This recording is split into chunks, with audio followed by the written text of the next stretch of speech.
corps de Christ eza ya ko bouger bandeko ba bengi biso de partout na ba émission to sala ba mon PD na ba chaîne Moussout Papa Max Mbenga et là on est comédie pasteur Wale ça na poison aliaki affaire un nom ya poison mon on épée là on est comédie poison mais na vivre ngo na ndako na moni poison na moni comment mutazo ke na kokufa na moni comment mutunzo tozo sila.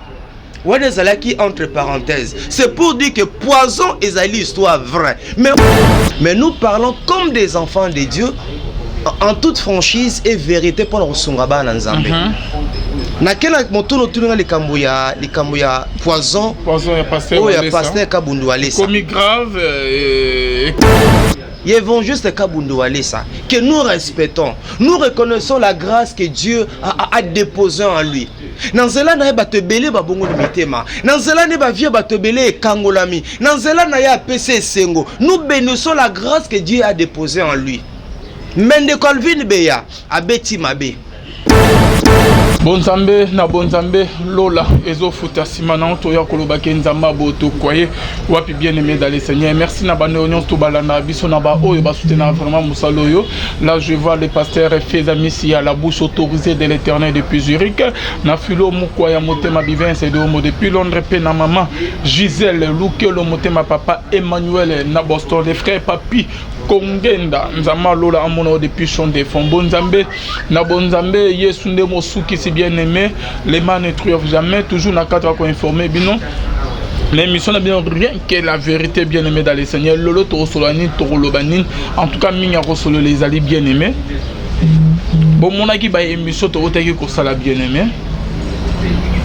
Affaire poison, il y a pasteur Walesa. Tomé Kosola, na frère Max bien aimé dans les Seigneurs. Boy ba vérité nyons tout, ezo salam en accord de Christ. Shalom l'homme de Dieu. Oui, shalom, de Colvin Beya, na peso merci pour l'invitation, pe na linko pambola émission oyo musala muneno zo sala katina mboka ko pesa merci mingi na bande bozo na biso à travers le monde. Tika etenzamba pambola munoko na biso makamoto ko loba eza makamo ko pesa bomo ina kombo na Yesu. Pasteur Max Mbenga corps de Christ eza ya ko bouger bandeko ba bengi biso de partout na ba émission to sala ba mon PD na ba chaîne Moussout Papa Max Mbenga et là on est comédie pasteur Wale ça na poison aliaki affaire un nom ya poison mon on épée là on est comédie.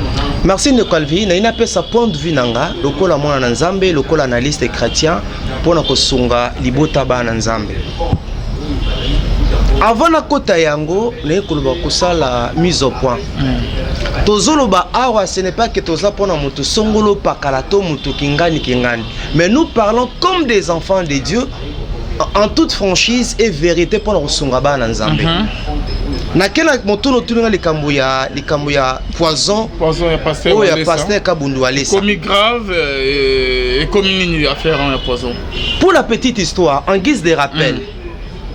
Évangéliste Kabundu Alessa le biete évangéliste Jean Oscar Kizamine Kibila apesa ki na ndeko moko poison sala nini ake ndoko tiela ye to suki na nuana mais ngana kanisi par sagesse évangéliste Kabundu Alessa que nous respectons, nous reconnaissons la grâce que Dieu a déposée en lui.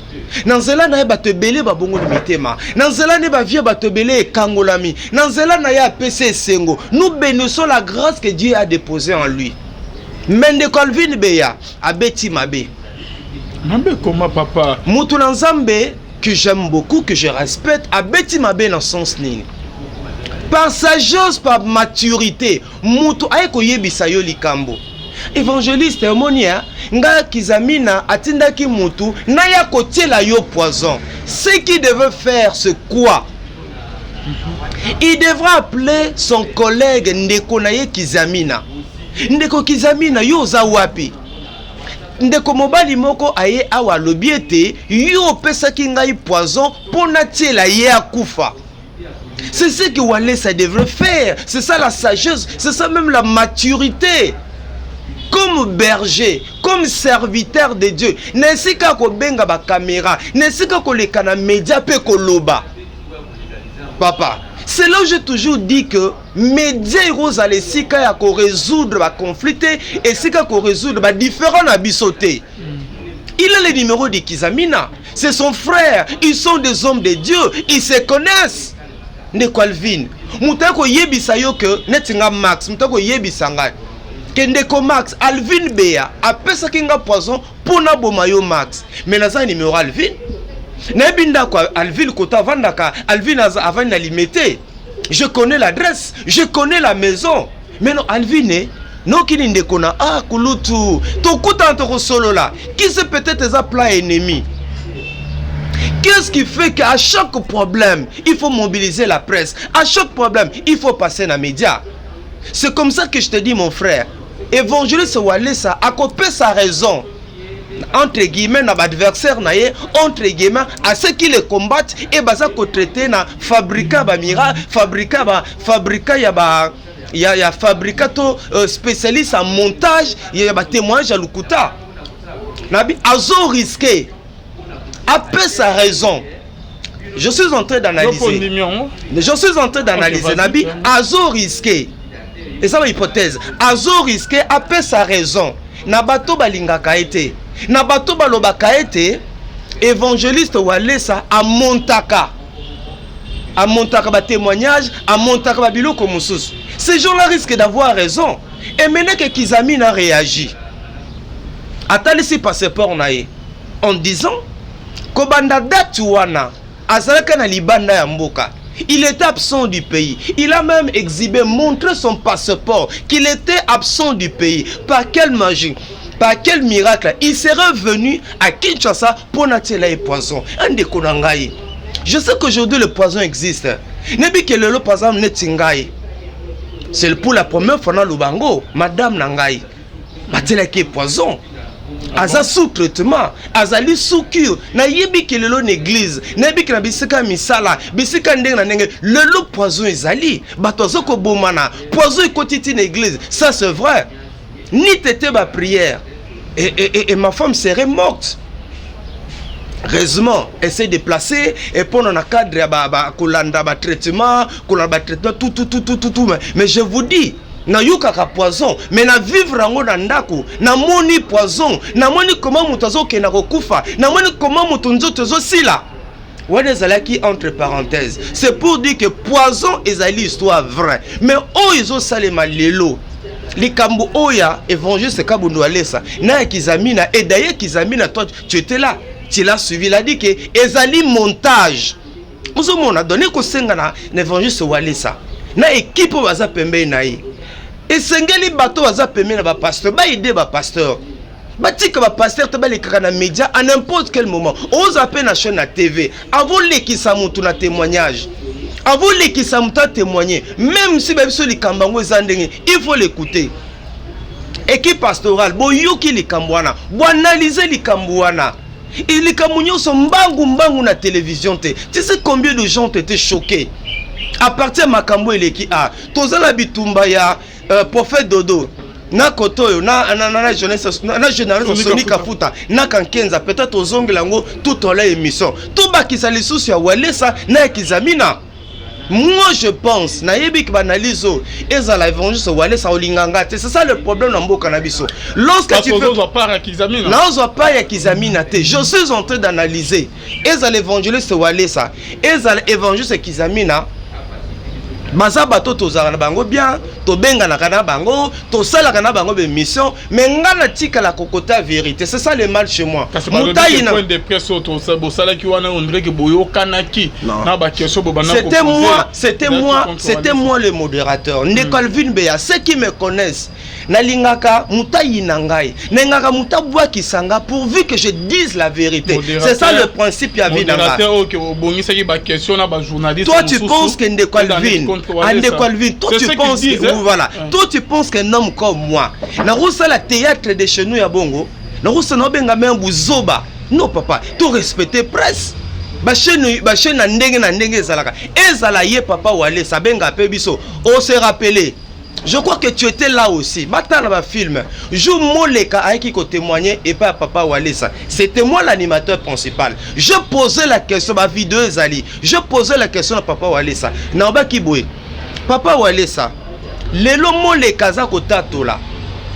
est-ce que ndenga zotatola awa est-ce que zali te montage na yo est-ce que zali te olingi moi baise olingi moi impact ndenga zotatola boy bata la vidéo réponse à pesa ngai na zonge pas moleka lelo biso presse tozali awa oyo koloba ete en tout cas boyenga bosala papa walesa mabe boye na bakisi biloko tout au monde si mamiko vous n'allez pas changer de langage de Calville baluka ba vidéo quelque temps après moleka zonga na TV ayiko contredire makamba lobaka quelque temps après nani nganga na oba ngana ekinganga qui était le voyant ngana zaki voyant c'est moi qui modérais so landi makambo ya Mathieu soki nani Badjoko et tolandi na ba TV au moins tu vois maintenant to risquer na osomona awa eza mo étude mo comparative nous risquons de conclure que heureuse nango pe ya solo.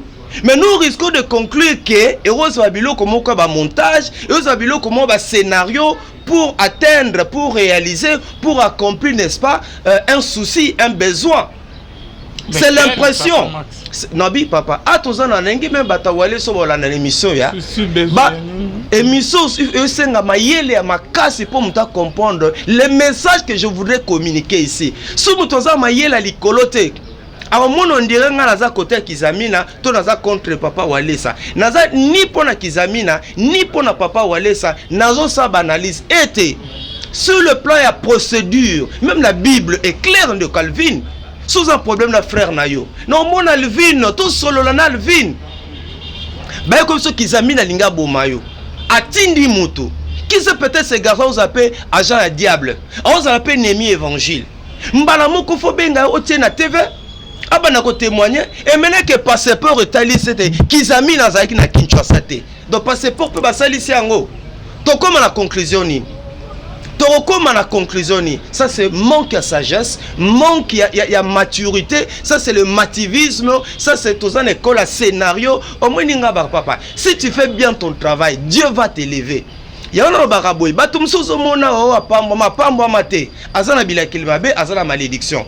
Il y a des gens to lula et azana mbongo belé aza boye mais nzambe tanga zotali na miso molimo nzamba zolela impact bazwaka na musala na yo impact bazwaka na série dans le ministère impact bazwaka na nzela molimo mosantu o arosala Natango naye impact ba onyos la Bible dit quoi l'homme ne triomphera pas par la force ba onyos ba luka ko sali sanzambe pona zo impact pona yebana pona koma boye pona batianga ka po église na ngai po sala boye po bato ba ya bato yokela nga mawa il finissent très mal car il n'y a rien de caché qui ne soit découvert basali saka nzambe te su nzamba linga tombola yo su nzamba linga peso impact su nzamba linga komiso munene akosala ngo na ndenge na ye beaucoup de pasteurs na Kinshasa lelo baba spécialiste à mankiona zeba miracle à lukuta baba témoignage à lukuta lelo za na succès ma casse 4 église on va prendre quelqu'un na maluku baye na bibwa baye ne pas na victoire na ko tambola te misulanga ki akufa talabo nzoke za montage on a combattu ce phénomène là na Kinshasa to combattre yango ba finga biso yango batoko biso so za na bomo za nzambe non kama te que moi sinanga rose poison Aouzo poison tendenge peut-être baluka ba bomba max tamso ngwa tielanga poison enga simbité baluki mwana batu pe na ebite soki nini comment bazoki na poison tu vois donc batuluko la biso soza bon moi ezaka nzambe nazo sinon te kufa kala po beaucoup de ce pasteur là baolinga so marxita beaucoup de baolinga ndenge nini. Moi je suis dans la vérité. Moi je dis des choses choquées bango ozobeb sa ministère na bango oyobeb sa bango ba client bandimi client Bandi meloko ba client la bango ba okima ba église la bango. Pensez-vous que ce pasteur là va m'aimer? Donc pour ce dossier à Wale Sana na Kizamina, moi je dis ceci. Et koka qui peut kozala solo. OK hein? Et koka qui peut kozala solo. Mais procédure on va m'aimer les amabé. Mais na lobite que eza solo to eza luko. Et koka peut kozala solo mais un enfant de Dieu, un homme de Dieu mature, un homme de Dieu sage, un homme de Dieu appelé, un homme de Dieu qualifié. Il ne procéderait pas de la sorte. Papa Max Menga, ozoloba bien. Mais bande Walesa, je sais que c'est Kizami na présence il y a Godin Poyazala Guana et les garçons abîmés a confirmé que non Kizami nande mutape ça qui est poison Achela Walesa bakutana kinae na safari beach kuna eskani Walesa ayaki kolia Kizami na pe ayaki apesi garçon confirmé na miso Kizami non yo mutape ça nya poison to kutana kina restaurant les mêmes jours qui ont tiré la Kizami. Donc nazo banga que on met Safari Beach wana. Abana ko travailler pour sanima mo pemini. On met Safari Beach na profiter pour on peut sambote na numéro 1 Safari Beach. Na sena kena une fois. Na kena na pasteur moko to sisa qui a une activité to sisa qui va tourner et puis to kena ko komela moi J kolia. Eza site touristique moko eza kitoko mingi. Eza bénédiction pour na biso Safari Beach wana. Supendo za na mbongo na sa publicité na ngote ma so za na mbongo na oza makoki na yo neto travaka mingi boya ta une semaine au que lali kuno la moki mo mabundi ko ya ba stress ba traumatisme et oki mayo. Nazo banga ke to sala to pesa image ya mabe ya Safari Beach. Nazo banga ke to sala la go publicité ya mabe on dirait eza esika oyo bakena ko buma bat. Or ce n'est pas le cas. Ndekwa sa ilo kwa nezali asa ya business na ye ezali cop ezali musala na nzela na yango bana mususa mboka bazwi misala et to pambola nzambe pona esika wana.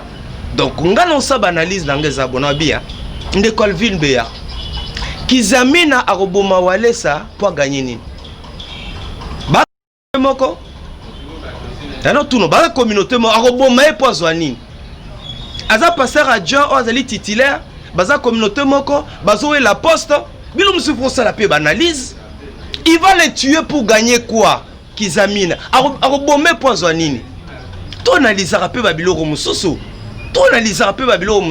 Moi je pense que cette fois-ci va jouer bien té. Théâtre de chez nous est simbité. C'est moi je l'appelle théâtre de cette fois-ci. On met dans un que papa Walesa olingangate. Ça je le dis bien.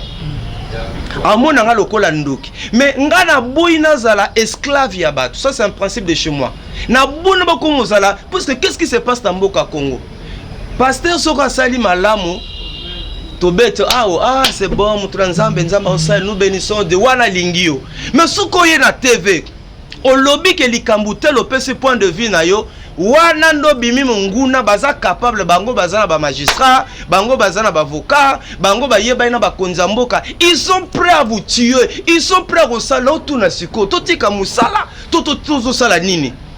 Tu vois, le problème est dans l'église. Balingi to lobate, to pèse va point de vue. Quand on est un homme, on est tinga, on est mandé funa ngenge zabo. Eza a. Na boye ba toi critiquer, on peut se bimi na poissa. On met ceux qui n'ont comme un américain. Nous t'avons critiqué.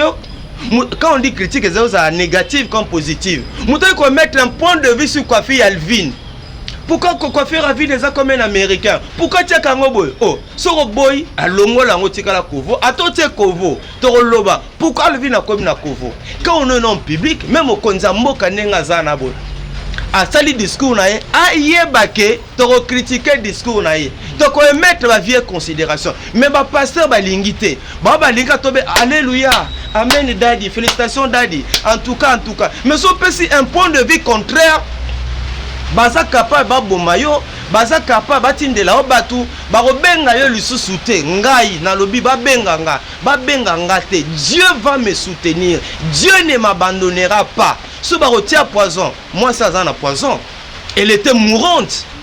Hein? Elle était mourante. Il se oui que non. Comme kuna elle était mourante, azana no babo max. Mutu moko ta rotika la seko na sena moi otoro kufa so na poisonté nzamba yebi ndeko kufa. Mais je pense que situation est théâtre de chez nous. Pourquoi seulement Walesa?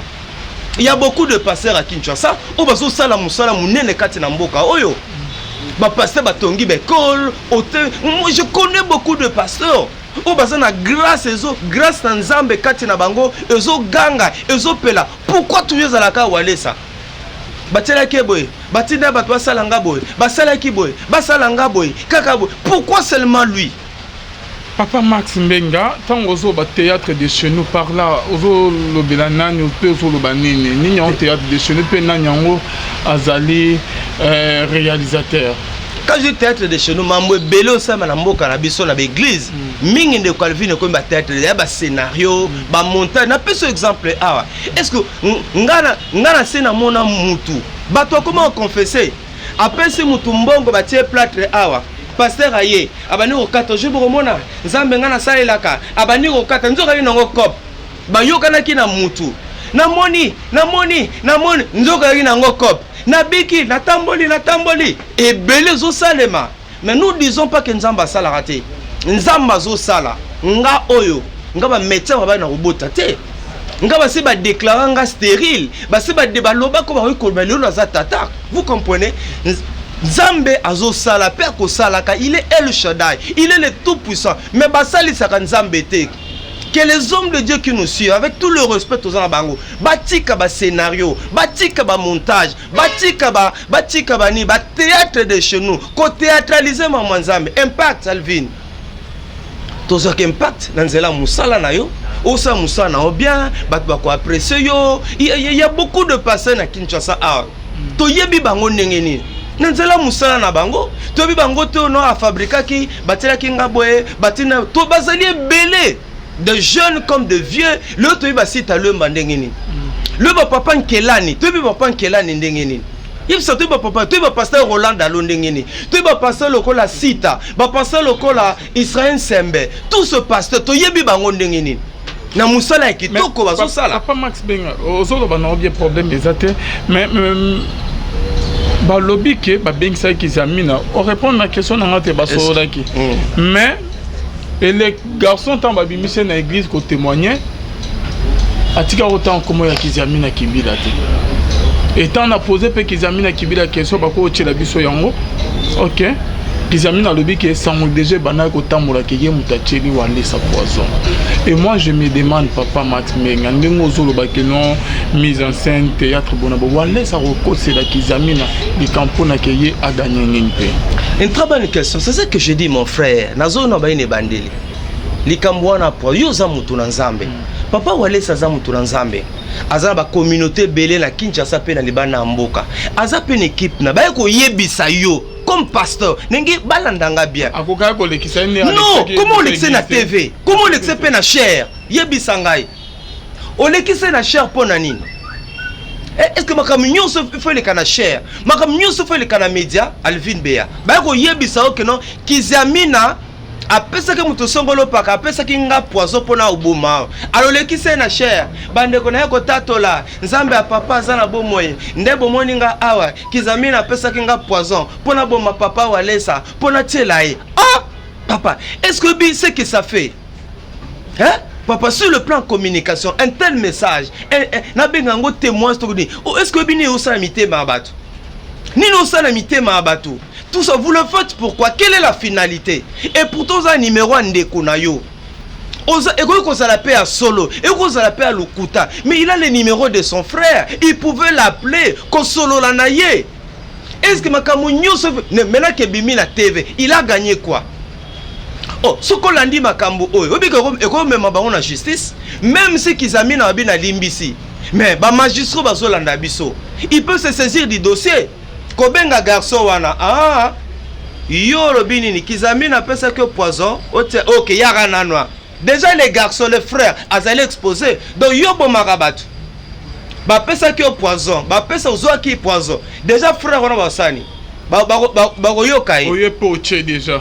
Frère wana les garçons déjà nenge zabo suba magistrat bazolanda suba konzebe bazolanda on peut l'interpeller frère yami balé batangi Safari Beach obi que Safari Beach a peut reporter bango plainte pour batangi bosali marketing à mabe mauvaise publicité à Safari Beach qui est un bon cadre pour na biso pour na mboka papa kende un jour à Safari Beach on recépela maintenant numéro 1 à Safari Beach aiko funda pe walesa pona nini bino botangi site na ngai ayaki kolia kuna bato Safari Beach bakoki pe ko vérifier est-ce que réellement jour wana bango bayaki kolia pa na biso est-ce que frère wana oba lobi ata asaleke pa na biso te ezalaki ndenge bakoki pe ko interpeller yaminei Kizamina yepe parce que yé muta pesa ki soki soi-disant pesa ki poison yé pe ba kobenga ye mais kizami na bibota la passeport na ngai jour nazala quitté est-ce que big bato ça la prison na dossier oyo boy bato ça la prison pendant que yo mona que le la gemme OK prison yé moko pe évangile wale ça on va aussi l'interpeller ba yoka yé pe ezalaki pourquoi tu as que ça qui est na télévision pourquoi linga ka témoigner au sala ki yango pona nini pourquoi ko komona kizami na te bosu papa c'est ça la sagesse et sengo za la docteur te et sengo za la professeur te et sengo za la pasteur te mais mayele ya classe na kibo moto mayelo nzamba takat na biso pourquoi to ba mulimo centre mais c'est le travail du Saint-Esprit. Moi, je n'allais pas parler à madame Obatile qui est poison, mais tellement poison, c'est comme ça que bimi, mais ce sont des choses où nous avons censé au salon publicité, qu'on a médiaté. Papa Max Mbenga, au solo, mais bande au peut-être même monaki point de presse, na ba émission que bosala qui pour qu'ils amina pour nous conduire pasteur Wallace, tandis que n'a pas na yebi ko travailler pe na yeba série moko. Ndikulanga Alvin. Papa, tout ça quand même na respect na presse. Yo monaki ba journaliste ba yeke na papa tout ça bango même si les loki musa na biso za kokufa to futa makamalunga te mais tout ça na respect na bango.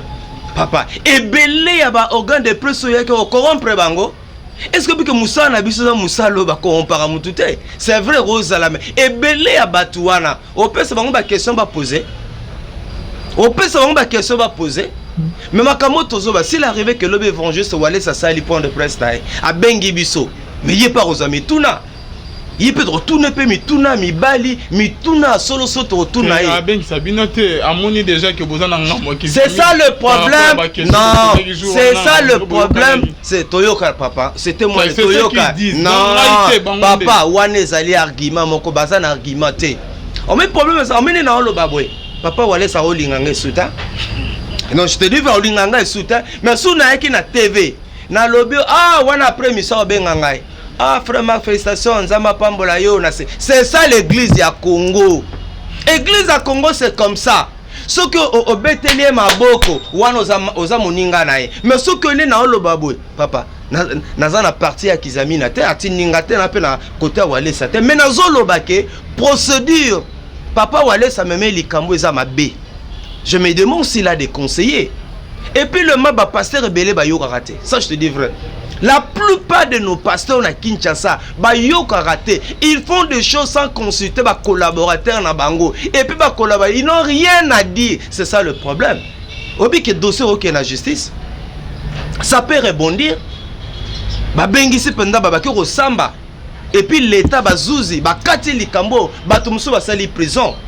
Koloba que non conférence de presse qui complaisance ezalaki lukuta complaisance ezalaki te bato musu bayaka ko babenga bango te taba yoka baye na kada ko luka information ils sont venus complaisance ezabota to kenare pa na ye to ça la paix complaisance hein tant que n'est pas na to ça la paix complaisance naza ko se rappeler émission sur to ça qui kuna et un jour évangéliste Walé ça azoka me abi azu message nza mazotali saye ke mukonza mboka na mukonza mboka soki nini azomona soki liwa soki nini quelque chose comme ça bon c'était moi aussi le modérateur na tuna kaibwe car même que sobi évangéliste nza marolaxo likamu pona mukonza mboka faudra-t-il passer na média pona roloba ba vidéo zali na tuna question nza marotali so likamu pona mukonza mboka. Est-ce qu'il faut le caca dans les médias? Au gros, nous, comme service, c'était. On peut sa message. Il faut caca dans les médias. N'habitez. Alors, lorsque moi j'analyse, médias, mais pour la vie, c'est que bon, bah, banga, nganza mayo kanga, nganza malubela kanga, pour batanga ka, mon frère, je parle comme animateur formé. Je ne suis pas un intrus. Et puis, comme un enfant de Dieu, au hasard, 4 églises, que, batuna nzambe, ba sepela na biso. Pour biso tozo sunga bango bato za ko betela bango maboko ko betela bango maboko ba ministère na bango ko kufa ba ministère ko kufa omoni makambo so ba gérer yango bien te hein bon moi si ma mikolo muto safari beach a peut refunda bango bien que Kizamina alimbisi mais soka moni ke bo continuer quoi tobi ya la kisi passeport C'est ça le problème. Alaki si passeport na ye. Nga nazalaki te nazali na libana mboka. Na komaki awa ndenge ni pona bomae yebisanga.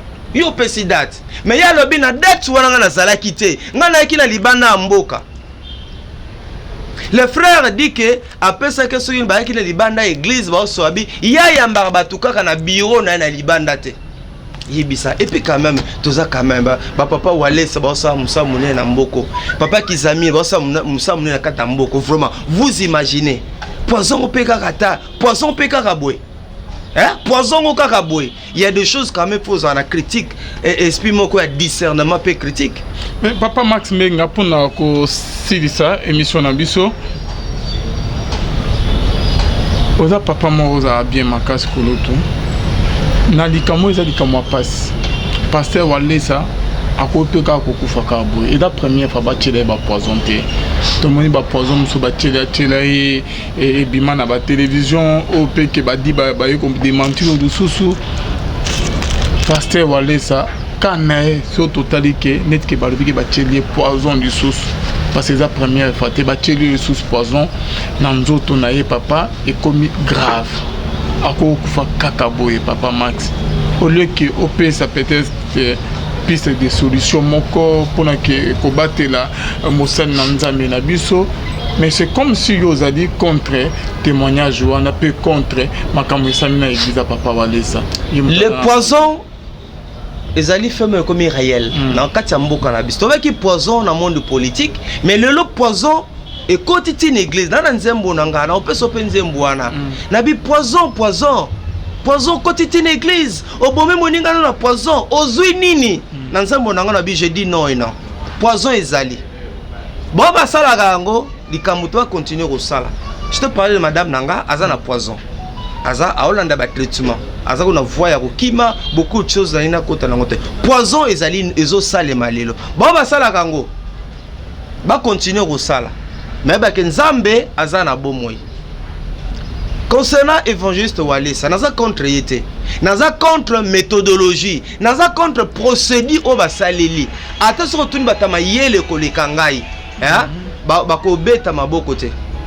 Même atso tuni muto mayele, neto lanto sa émission boy. Batata mayele baza, ba maman mayele baza, bato mayele belé bazali. Ba lobake lolengwa memaki likambo wana ezaki malamu te ebongaki lokola moto na Nzambe abenga moninga na basa nini bavanda pe basolola batala likambo yango ne bayo kosilisa ngo eza makambo ebele pesa na mboka oyo eza makambo ebele salema pe kata na église ekenda na média te na iko profiter pour na basala Nzambe ete batika makambo nyonso koyaka na média Nzamba pesi bango ba chaîne na TV. Eza pour ba évangéliser, eza pour ba gagner ba âme. Mais média et comme esika ko swana, esika ko finga, esika ko makambo moko eza nango ko édifier te. Likambo muke okomona eleki na tonga, eleki na midi, eleki na pokwa, eleki na butu, eleki na tonga, eleki na midi, eleki na pokwa, ezo sala malamu te. Papa, le prêtre catholique baza père ba problème. Mais les catholiques va procéder dans le lelo l'église a réveillé. Au pasteur au leka, au tourno au azali pasteur, toi azali negaga un homme vulgaire. Hein papa, est-ce que vraiment vous pensez que ce qui va quoi aussi c'est l'eau qu'on appelle bisonoto yebite. Mais le lingue bazo mema makalo mais muto so que Max alinga telanga poison. Mbala moko na TV. Max appelle ça qui ngal poison ko mangal vin. Mbala moko na TV. Au moins, le problème, tout ça, le col a été négligé. Mais ce qui est la justice, bah te belé bah au thé à ma paix au lab. Problème, oyo, sur les lots qui est la justice. Justice a autant la Bible déclare terre.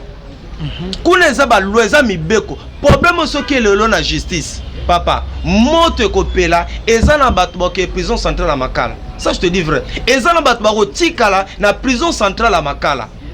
Na contre Walesa, mais na kanisa te mbala sima.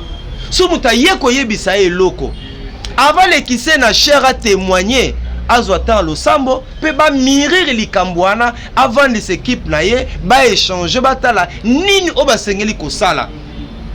Eza malamu te que mutaye na cher à témoigner, lobby contestation bandi. Moutaye na cher à témoigner, lobby sous oh non, ils allaient couper boité. Tout le monde a bakaye belé, même il y a un sportif. À l'écart rappel na télé, je ne veux pas citer son nom. Il y a un sportif à témoigner, Nassima, sportif ou on a changé qui n'est langage. Est-ce que ça qu'on aurait Nzambe na biso? C'est une mauvaise image, je peux ça. Même pour la moutouna Nzambe, pour l'église naïe. Lorsque les gens témoignent par la suite, bah comment on était, qui boité, kutu. Obi que malembe, ils ont bébi sa ministère. Ils ont déstabilisé le ministère, c'est un virus. Et pourtant, Basali Moussa Mouné dans Zela Mboka, papa Wale Sana dans Zela Naye, Bana Poto Bele, Bongo le Mitema, Gamon Bato Bele, Bautara Poto, Bazo qui est une église Naye, Koyoko le Bananzambe, Naza Komona, comment les gens les respectent dans Katia Yamboka Oyo, de même pour na évangile qu'ils amènent Kibila. Alors, Bato Bongo Nzambazo, Atombo Libino, Nzamba pesi bino kombo, Nzamba asalete, boza lokola mwinda, boko kita trobata, boko kita trobata. Est-ce que témoignage d'union se font l'action na TV? Hein? Non, tout le monde témoignage d'union, c'est que bon ça la publicité na bango, et ça marketing personnel, et ça souillé souté. C'est comme ça que nous avons Jésus coopérant. Jésus coopérant, Zobima. Ce que ça pour le coup moi Yesu. Non, je ne crois pas. Maintenant tout le monde ça la marketing na biso, ndenge scroll tout ça la publicité scroll, ne tout ça la publicité tembo, publicité ya ba Vodacom ba Kingandi, biso tout le monde ça la publicité. Botala ngai, ngana za danger, na ndenga mokili. Ngana danger, nga bomo botala nga boye. Problème na so ngana ki walesa. Su ngana ki boye nga boye ba pete. Kizami na pesa ki poison bomanga. Ya solo. Ok likambote nzamba za lukumu. Papa Kizami na yakana ndeko barabiya. Opesa yanga kwa. Ndeko kutu.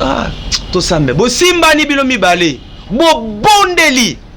Bo bondeli sur place. Quelque chose allait se passer.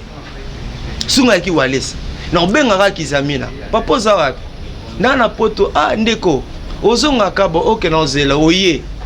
Bo simba le bilo mibale. Bo bandi prière. Maman, papa, je te dis, un diable aux la confi. Diable aux la confi. Une kembo nzambe ko moni sama sur place. De part et d'autre, bah toi t'es ami. Tu vois. Merci papa Max Mbenga. C'est la fin de notre émission. Besti du solo, il y a album Jésus Nani. Non, mais Nzambo moko très bientôt. Jésus coopérant. Jésus coopérant, c'est Nzambo Oyo. Nalinga ki angote. Mais Saint-Esprit a tinga mal à l'aise dans mon thème. Jésus coopère. On a dit retour dans un colo. Jésus coopère ni les sous. Abi Max Ozo mon thème en boile ka nambo kanabino. Ani autant ça va pas ta makambele kan église des réveils. Au moins bo kabone côté une église des réveils. Et ça pour nanga Yesu te. Jésus coopérant. Jésus coopérant pendant l'église à réveil. Jésus coopéré zali au lieu de tombola Yesu, le roi des rois. Tu ko tombola tozo église lokola business. Tozo komba Yesu lokola litière, lokola marchandise. Bo o tozo teka pona tozo mbongo. C'est ça Jésus coopéra. Jésus coopéra pendant l'église. Tout ce passé qui se battent le long na comme église des réveils. Bazo bunda cause ya à cause de doctrine ta, bazo bunda cause ya komba Yesu ta, mais c'est Jésus coopéra pendant bango. Et misala Jésus coopérant. Bitumba ya Kankenza, archevêque Kankenza, bitumba ya évangile Soni, bitumba ko ya prophète Dodo. C'est Jésus coopérant. Jésus coopérant. Auto kenda ki tozo kimbongo pour organiser prière et prier pour la nation. Kotoyo o ya kati ya ye, o aka. Mais c'est Jésus coopérant. Hein? Comme Yesu et comme nango kopete, batoza koteka Yesu. Bateki Yesu pas d'autorité. Bateki Yesu pas acteur politique. Yesu tekami moins cher dans acteur politique à cause ya mbongo, à cause de pouvoir, à cause de leadership, à cause de kozala. Ils ont vendu Jésus. Maintenant l'église, au lieu d'élever le roi des rois, on appelle ça gagnon. Maintenant Jésus coopérant a joué sika na mitema ya batu. C'est ça Jésus coopérant. Et ça on appelle ça juste une idée. Jésus coopérant. Et Zobima très bientôt. Et Zanzembo et Rosala. Il y a un message très fort. Le col en gape au bâtiment. Titre album mangazana eza iko kelo kendo. Na bimsa de Nzembo alboso. Iko kelo kendo za tambola malembe. Malembe. Nga tambola na malembe. C'est que tout le monde écoute Max Sanga zane le lorote. Tout le monde écoute Ali Kola moto. Ce n'est pas mon problème. Ce n'est nana na milu mabete.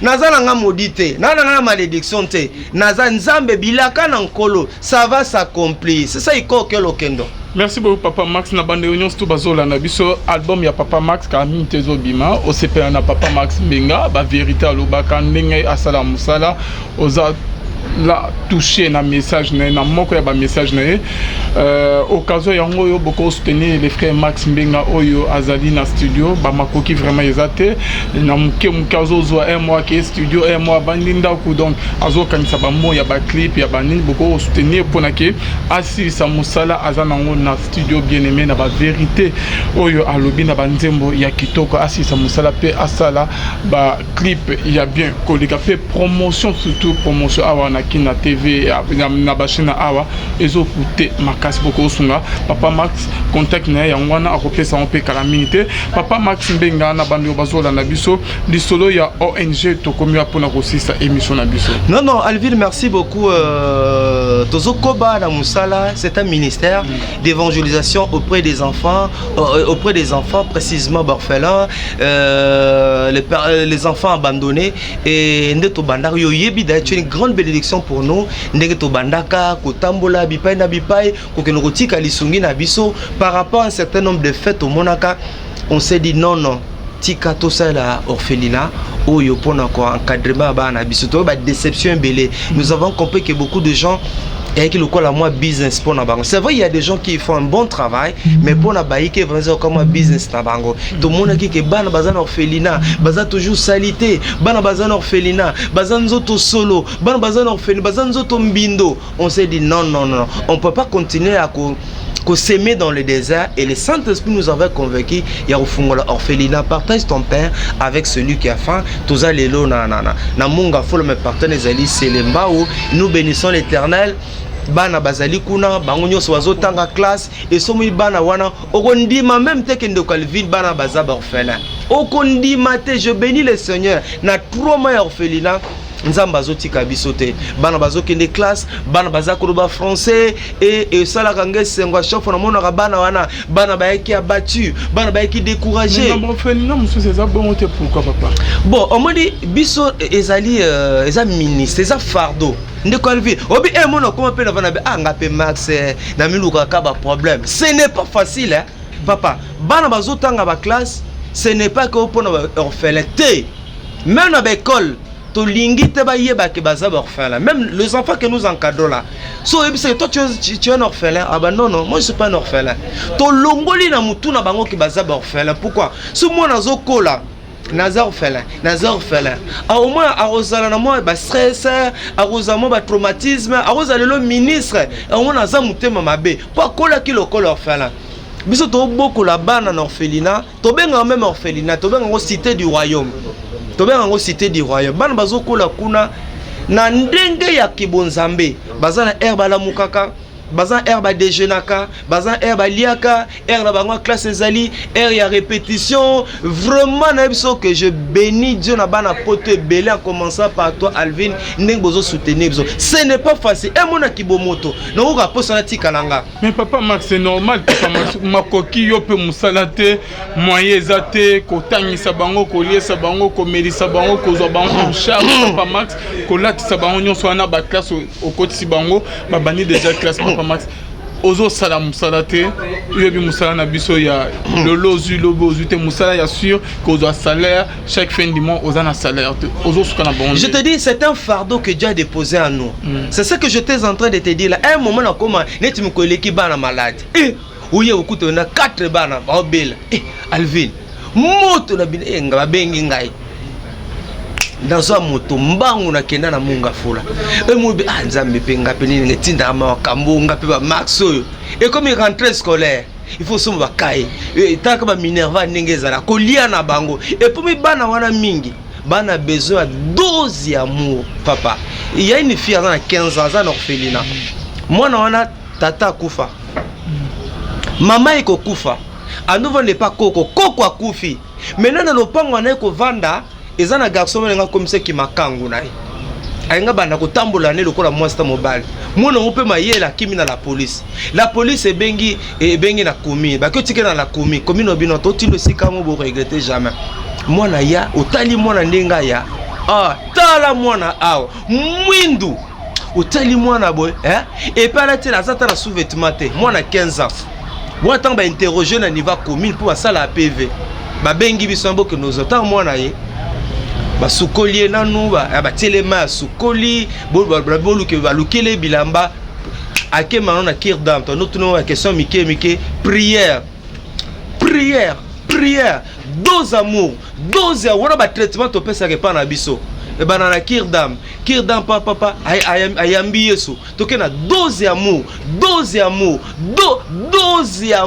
eleke belé et pesa moi na sourire sote moi lelo asa la coupe couture à la 3e année no que sengo moko lisusu ba sundola ke na bon marché a ba sundola mutu mo ayaki na ye asundole na bon marché moi na esika okende ba bengi biso na boke na commune bengi biso ba soyo na moi na ye Azal na 6e année primaire mais sauta il est le moine Oyo naoka ke sengo on le fait pas et ça business et ça copte c'est un ministère que Dieu nous a donné to bien ça ministère d'évangélisation partage ton pain avec celui qui a faim et donc pour ça na biso zainini to pesa bana wana sengo to pesa bango kimia to encadrer bango lobi ba comme bato bana wana ba kobosa na biso te nzamba lola pa kobosa na biso te c'est comme ça souci na biso zalani le long comme la société somba lupango pour papa nazalaka ba vision moko pona bana wana zebisa non au féminin papa au comme des autres au somba au ko futa ba loyer tozo le te ko futa je te dis jusque là non jusque là papa nzamba tika bisote d'abord nzamba lola tika bisote kana nzele mission na yobo il y a des gens qui ne me connaissent pas au moins muto sali carton ya bilamba muto sali carton sapato au moins muto ndeko max oyo sombela bangata sac ya loso o sombela bangata sac ya farine na obike noka ke sengo moko bokomona bosu biloko eye fo mona esengo ezala ke pa ya bana non papa neso ke toza lelo parmi orphelinat modèle dans 3 mois et dans une année tozala référence pas na biso on se limite pas seulement au manger mais to pesa bango pe bilei na mulimo to lakisa bango que orphelin na yeso longo oripe ko longa voilà pourquoi be mission boy les occasions pour na biso ko senga na bana nzambe Dieu t'a béni tu as des moyens besoin lupango totongela bana wana vraiment esika kitoko ya kovati pe l'acheter yo moko obenga kabiso yo nzamba pambola yo parfois kaba yembelo nzembo j'ai vu des gens ba yembele ka nzembo ka mettre $100,000 kabeli mutu na mutu kapo joueur moko atiebi mais to kanisa bana wana yeba ko investir na bana na borfela Nzamba lola aozanga te ko pambola yo. Je reprends que biso to sala business te ezali copte et biso moko ngai moko naza lokola libonza na moi mukenzamba pesa ngai ndeko Kevin croyez-moi j'investis pour na nini ya bana wana en tout cas naza ko investir pour na bango que lobby ebi kenzamba ko pambolanga et puis bana wana ba kotikala jamais ko boso tuni bango votre papa notre papa s'appelle Max Mbeng il est journaliste. Merci beaucoup Papa Max. C'est la fin de notre émission. Votre numéro de compte na bande oignon numéro na biso ezali numéro na biso ezali 089 64 80 627 089 64 80 627 089 360 77 089 360 77. Tozali orphelinat comme nango zali partage ton père avec celui qui a faim.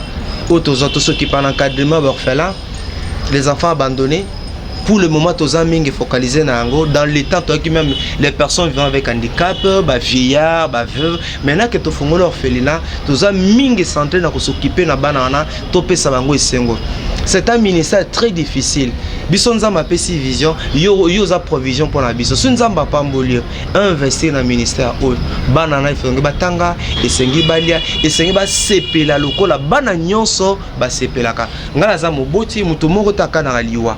Mais nzamba sali ke baboti na bango bake nzamba pesi biso bana pesi biso na bino bana wana to s'occuper na bango nzamba lola akozanga te na kopambola bino. Merci beaucoup Papa Max, merci na bande oignon to balana biso, merci na Arnold Kamande, merci na ba oyo vraiment bazana biso bonzambe na bonzambe lola ezofuta simana to ya koloba ke nzamba boy to kwa ce soir, à la prochaine. Bye.